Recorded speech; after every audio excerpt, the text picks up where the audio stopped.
Hey everyone, I am Vaibhavtechvideo and welcome to my core Java interview question playlist. So let's start with day 4.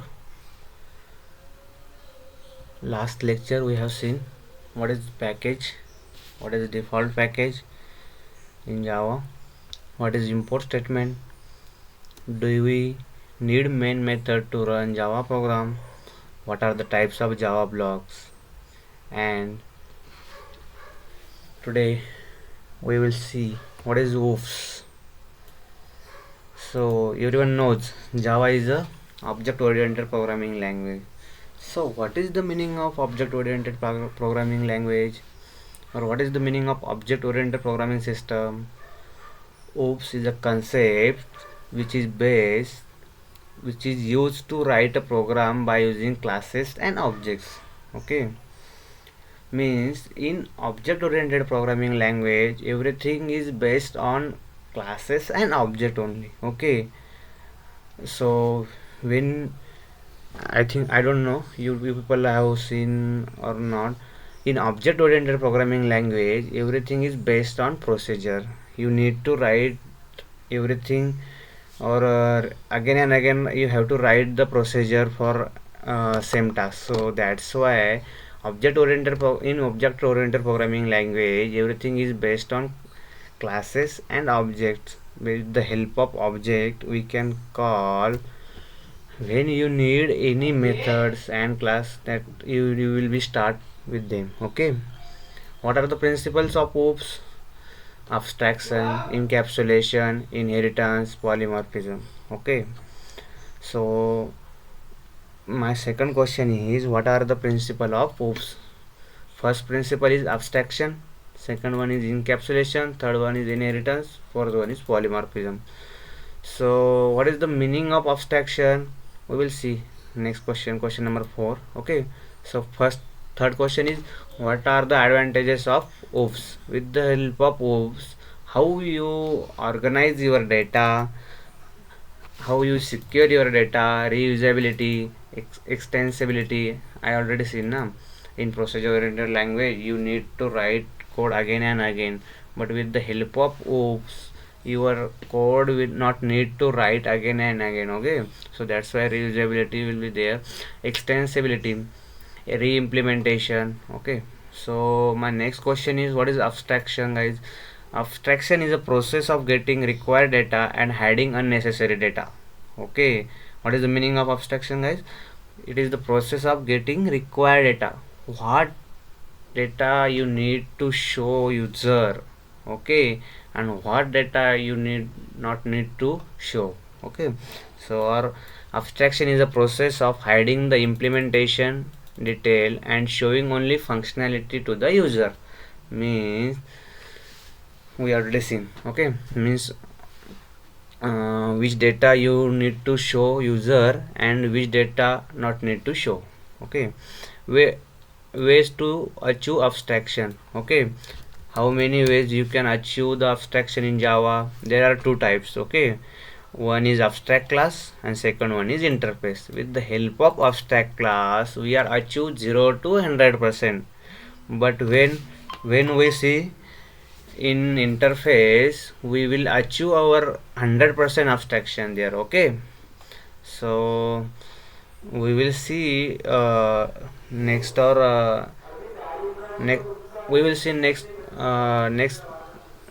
layer next video how we declare abstract class and how we achieve the abstraction using abstract class or interface. Okay, so question number 5 is there, sir.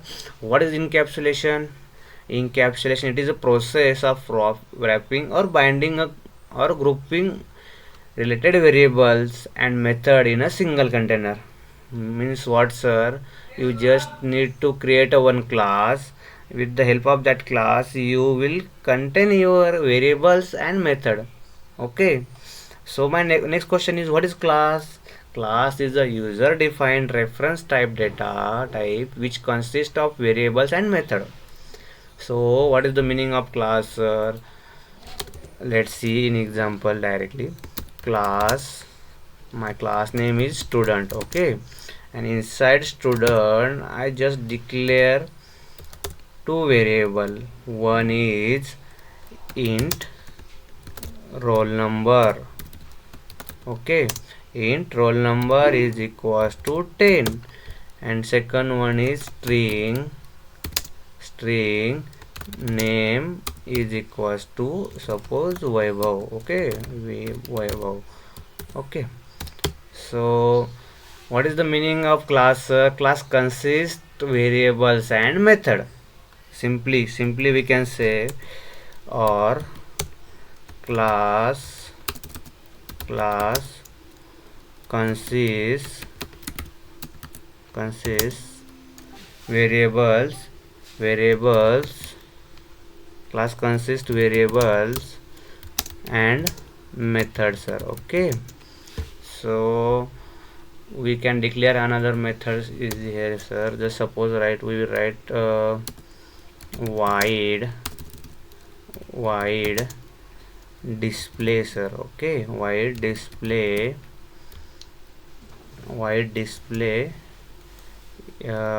std student. It's okay, just only void display, and inside that we just write there void display system dot out dot print ln. Okay, and inside that we just write our roll number. Okay, means what's with the help of variables and method. Okay, means what is the meaning of class, sir? Inside a class we can just declare our variables and method, means which consists the variables and method. Okay, so inside after that we just have one main method, and with the help of main method we can run all this class and variables and method. Okay, so what is mean by object, sir? My next question is, what is mean by object? Means we need to call this method, we need to call this method na. So how we call? With the help of object only, sir. Suppose I have one main method is there, sir. We will write manually directly public static void main. Okay, and string args. Okay, arguments. Okay, and inside main method I will just call my class, sir. What is my class name, sir? Student.